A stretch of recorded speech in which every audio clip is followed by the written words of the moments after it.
Good morning प्यारे विद्यार्थियों। आज का वीडियो कुछ बड़ा होने वाला है और आपका बेस्ट स्टडी पॉइंट पर स्वागत है। मैं गजेंद्र सिंह आपका तहे दिल से स्वागत करता हूँ। पिछले वीडियो में हमने आपको बताया कि सेंटेंस क्या है और सेंटेंस कितने प्रकार के होते हैं।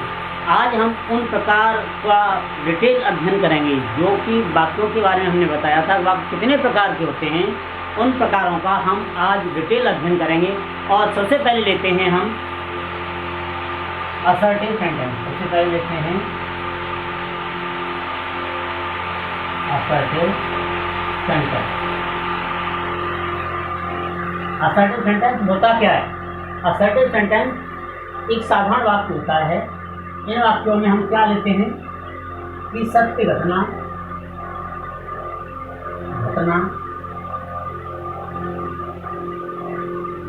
सूचना या तथ्य इनको हम स्वीकार करते हैं या इन्हें स्वीकार नहीं करते हैं। तो फिर वह दोनों प्रकार के वाक्य असर्टिव सेंटेंस के अंतर्गत रखे जाते हैं। और असर्टिव सेंटेंस को दो भागों में बांटा गया है। इसका पहला भाग है अफर्मेटिव।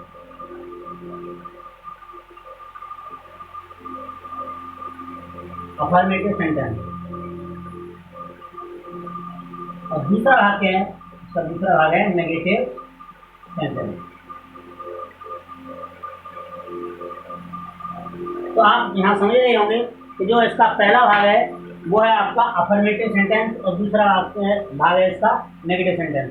तो तथ्य सूचना और घटना जो प्रकट होती हैं, तथ्य सूचना और घटना जो प्रकट होती हैं, जिन्हें हम एक्सेप्ट कर लेते हैं, स्वीकार कर लेते हैं, तो वो हमारा अफर्मेटिव चली जाती है। तो इन्हें कहते हैं स्वीकारात्मक वाक्य। स्वीकारात्मक वाक्य यानी जिसमें हमने एक्सेप्ट किया वो हमारे स्वीकारात्मक वाक्य हो गए।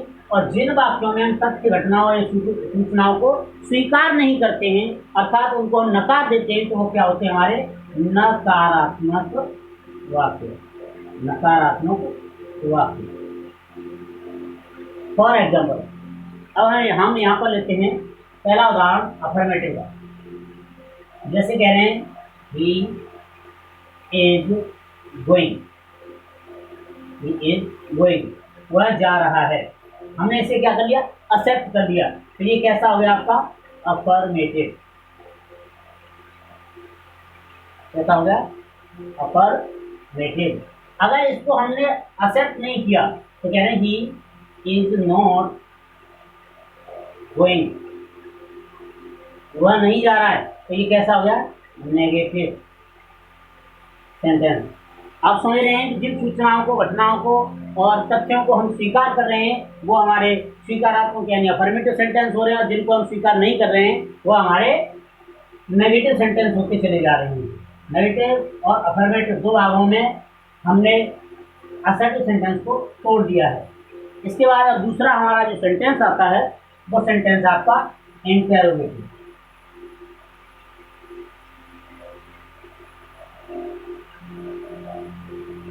Interrogative sentence. इंटरोगेटिव सेंटेंस में क्या होता है? इन वाक्यों के अंदर प्रश्न पूछे जाते हैं, यानी in the sentence we ask questions.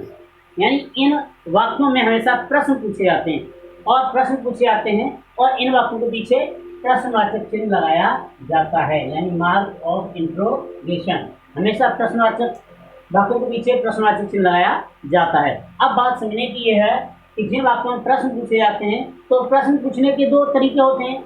एक तो होता है आपका, इसको भी आप दो भागों में बांटेंगे। क्यों दो तरीके? दो पार्ट में बांटे गए हैं। तो पहला होता है helping verb type, helping verb type, और दूसरा है WH टाइप। अब हेल्पिंग वर्ब टाइप में क्या होता है कि जो हेल्पिंग वर्ब टाइप क्वेश्चन पूछे जाते हैं उनका आंसर हमेशा यस और नो में आता है। यस और नो में आता है। लेकिन जो WH टाइप होता है जिसमें रीजन देना पड़ता है, बताना पड़ता है, पूरा डिटेल देना पड़ता है। कैसे लेते हैं? इसका एक एग्जांपल लेते हैं। जैसे are you going, question mark लगा दिया, क्लियर दिख रहा, आर यू गोइंग। तो इसका आंसर क्या बन रहा है, यस। आर यू गोइंग, इसका आंसर क्या बन रहा है, यस। सपोज दैट आप ये भी कह सकते हैं नो, तो आपका यस एंड नो कहने से आंसर क्लियर हो गया। लेकिन अगर आप इसका कह रहे हैं तो कह रहा है what are you doing, what are you doing, तो आपको इसका आंसर बताना पड़ेगा कि आई एम रीडिंग,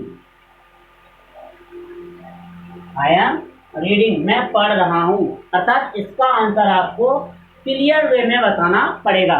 तो आप समझ चुके हैं इंट्रोगेटिव को दो पार्ट में तोड़ रहे हैं, helping verb type yes and no answer दे रहा है, और डब्ल्यू एस टाइप आपका क्या है, इसमें आपको डिटेल बताना पड़ता है, रीजन देना पड़ता है। तो ये क्लियर क्या रहा है, डब्ल्यू एस टाइप। तो आप आगे बढ़ेंगे।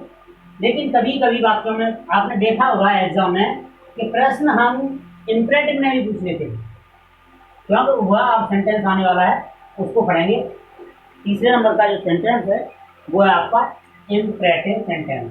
तीसरा क्या है आपका, imperative sentence.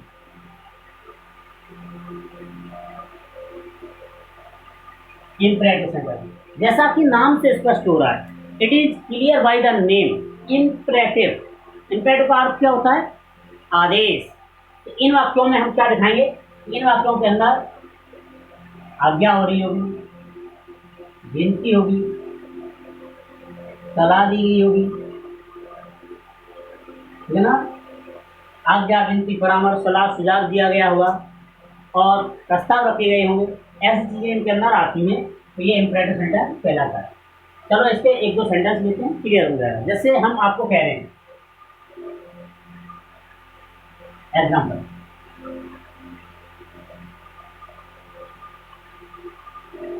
Tell me the way of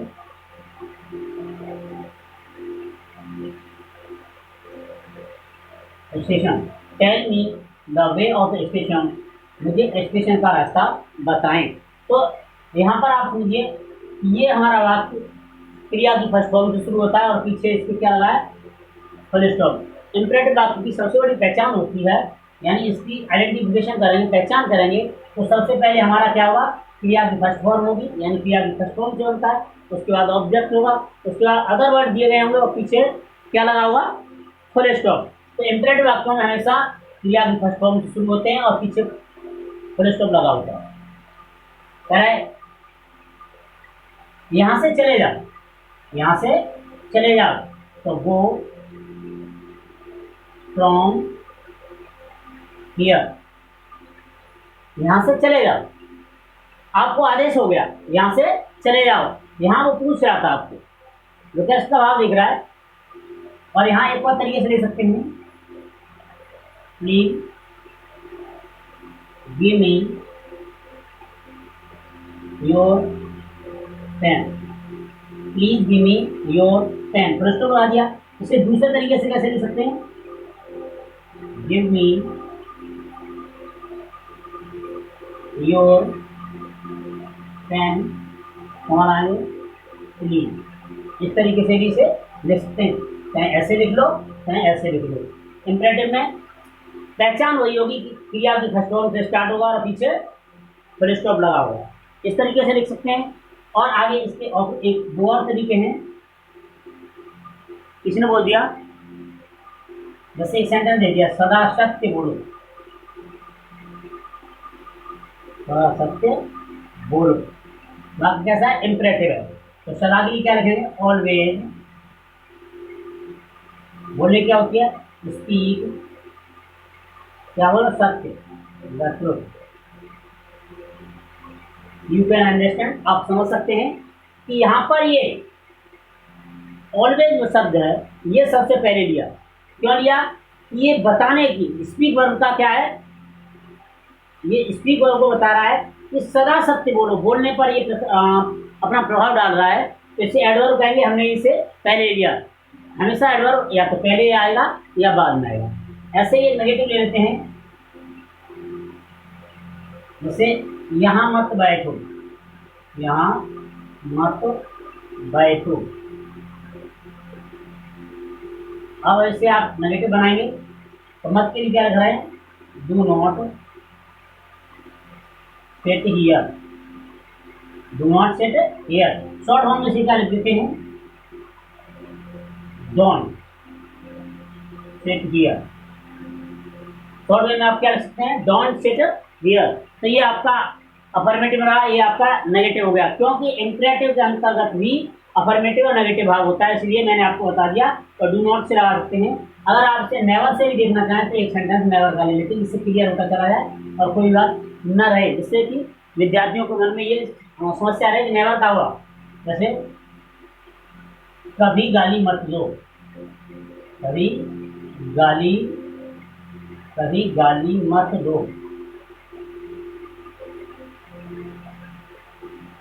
कभी गाली मत दीजिए। तो आप क्या कहें, never abuse, never abuse anyone. अपनी तरफ से लास्ट में किसी को, यानी किसी को कभी गाली मत दो। आप अपनी तरफ से लगा सकते हैं, क्योंकि इंडेफिनिट है, डेफिनेट नहीं हो रहा है, तो आप लगा सकते हैं प्रोनाउन होता है। तो कह रहा है कभी गाली मत दीजिए, यानी किसी को गाली मत दीजिए। आगे देखिए, इसमें आगे और बढ़ रहे हैं आगे। और इंपरेटिव सेंटेंस को अभी दो बार वाक्य में जैसे देगा, मुझे जाने दो। अब दो के साथ हम लेट का प्रयोग करते हैं, लेट के बाद आते हैं ऑब्जेक्ट। तो मुझे क्या लाएंगे, मी, और जाने क्या होते हैं, गो, लेट मी गो, मुझे जाने दो। जब स्पीकिंग बोल रहे होंगे तो वहां let me go, मुझे जाने दो। और ऐसे ही प्रस्ताव रखा गया हो, आओ स्कूल चलें, आओ स्कूल चलें। सेंटेंस में प्रपोजल है, प्रस्ताव रखा है, तो लगेगा लेट अस, चलने क्या होती है, गो टू स्कूल, आओ स्कूल चलें। इस तरीके से ये दोनों सेंटेंस आपके लेट के हैं। दो आए तो हम बात को लेट से स्टार्ट करें, लेट के बाद ऑब्जेक्ट और फिर वर्ब लगाते हैं, और आओ आए और उसके साथ प्रपोजल हो तो लेट अस का प्रयोग करते हैं। इस तरीके से हमने यहाँ पर इंपरेटिव सेंटेंस का अध्ययन किया। आगे लेते हैं, इसके बाद आता है आपका exclamatory sentence. Exclamatory sentence 4 number पर रखा गया है, एक्सक्लेमेटरी सेंटेंस। इसे हम कहते हैं विस्मय बोधक वाक्य, इसे हम कहते हैं विस्मय बोधक वाक्य। इन वाक्यों में आश्चर्य, घृणा, खुशी, दुख ऐसे भाव प्रकट होते हैं जिन्हें हम कंट्रोल नहीं कर सकते। We can not control the thought which appear sudden, यानी अचानक हृदय के अंदर आने वाले जो आपके विचार होते हैं उन्हें हम नियंत्रित नहीं कर सकते, वही हमारे एक्सक्लेमेटरी सेंटेंस में आ जाते हैं, उन्हें ही हम एक्सक्लेमेटरी सेंटेंस कहते हैं। जैसे यहाँ पर एक एग्जांपल ले रहे हैं, जैसे हम देख रहे हैं वाटर पिटी, क्या करना है, क्या करना है, इसमें छुपा होता है क्या करना है। आपने बोल दिया लड़का कितना मोटा है, हाउ फैट द बॉय और एज। इस तरीके से आपने इसे कह दिया तो लड़का कितना मोटा है। तो इसका एक स्ट्रक्चर समझ लीजिए, इसको बनाने का जो स्ट्रक्चर होता है, सबसे पहले लिखते हैं हम हाउ, उसके बाद लिखते हैं एडजेक्टिव, उसके बाद क्या लिखते हैं सब्जेक्ट, उसके बाद क्या लिखते हैं वर्ब, उसके बाद क्या लिखते हैं मार्क ऑफ एक्सप्लेनेशन। अगर कुछ दिया हो तो फिर जोड़ दें। और ये आपका कहाँ यहाँ पर नाउन आया हो, अगर इस वर्ड के बाद तुरंत एडजेक्टिव आया हो तो ये लगेगा एडजेक्टिव के लिए, और अगर नाउन आया हो तो नाउन में क्या होता है कि नाउन आने वाले वाक्य पहले वर्ड लेंगे, वर्ड के बाद आर्टिकल ए आएगा और उसके बाद नाउन को रख दिया जाता है। ये रहा आपका first step of exclamatory sentence. Exclamatory का दूसरा स्टेप क्या होता है वो देख लीजिए, क्योंकि उसमें हम लोग इंटरजेक्शन वर्ड होते हैं, यानी आश्चर्य दिखाने वाले। जैसे आपका पहला होता है हुर्रे, इसे लोग हुर्रा कहते हैं, ये क्या दिखाता है खुशी, ये खुशी शो करता है। दूसरा होता है अलास, एलास का आता है ये आपका दुख प्रकट करता है। तीसरा होता है फी, ये आपका घृणा करता है। चौथा आपका होता है ब्रेवो, इसमें आपको क्या होता है, बधाई दी जाती है, शाबाश। और आप कई होते हैं हेलो, अटेंशन, ध्यान के लिए। यह हार, हाय, हेलो, ये आपके कई वर्ड दिए गए हैं। हेलो ऐसे लिखा जाएगा। तो ये आपका, आप ध्यान देंगे, अभी मॉडर्न वर्ड आया है ऊ, ऊ भी आपका घृणा के सेंस में है। गुड हेवन,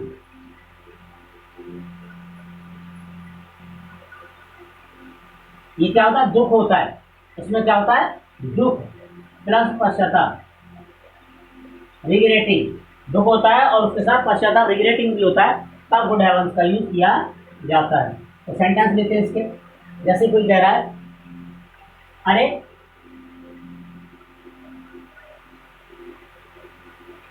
अरे हम मैच जीत गए, मैच जीत गए।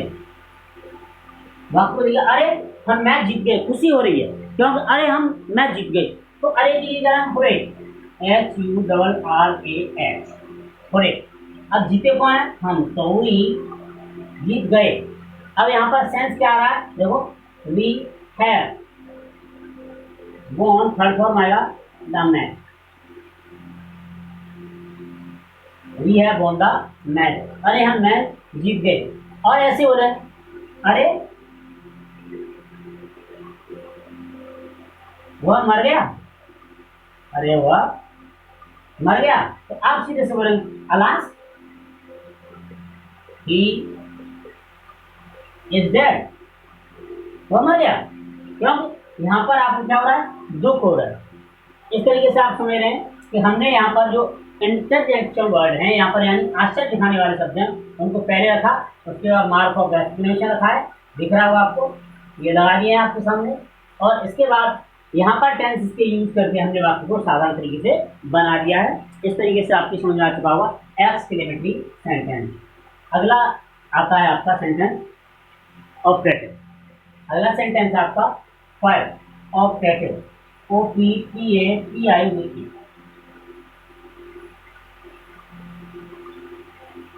Operative sentence. ऑपरेटिव सेंटेंस में हमने बताया था इच्छा सूचक वाक्य। इच्छा सूचक क्या होता है, इनमें हृदय के आशीर्वाद, हृदय के उद्गार होते हैं ना, आशीर्वाद होता है, शुभकामनाएं होती हैं। कभी कभी आपने देखा है कि गालियां हैं, बद्दुआएं हैं, अभिशाप भी होते हैं, ऐसी चीजें। और इसमें विदाई भी होती है, और किसी को हम लोग टाटा वाला कहते हैं, तो इसी के अंतर्गत आते हैं। तो सबसे पहले इन वाक्यों को देखिए कैसे बनाए जाते हैं। कहते हैं ईश्वर आपका भला करे, ईश्वर आपका भला करे। इसके पीछे भी मार्क ऑफ एक्सप्रेशन यानी जिसमें बोधक चिन्ह लगाया जाता है, ईश्वर आपका भला करे। तो may God bless you, may God bless you, ईश्वर आपका भला करे। आप खुश रहें, आशीर्वाद दे रहे हैं, आप खुश रहें। तो मे यू बी हैप्पी। आपने देखा कभी कभी उत्तेजना में आकर लोग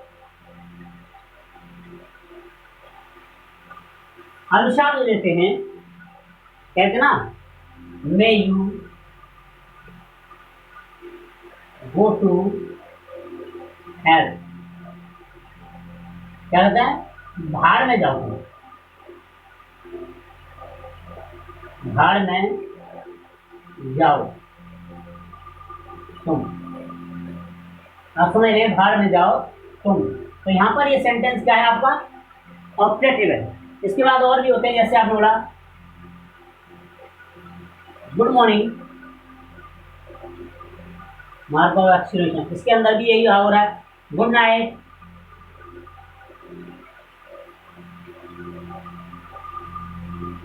ठीक है ना। और होते हैं happy birthday, happy new year,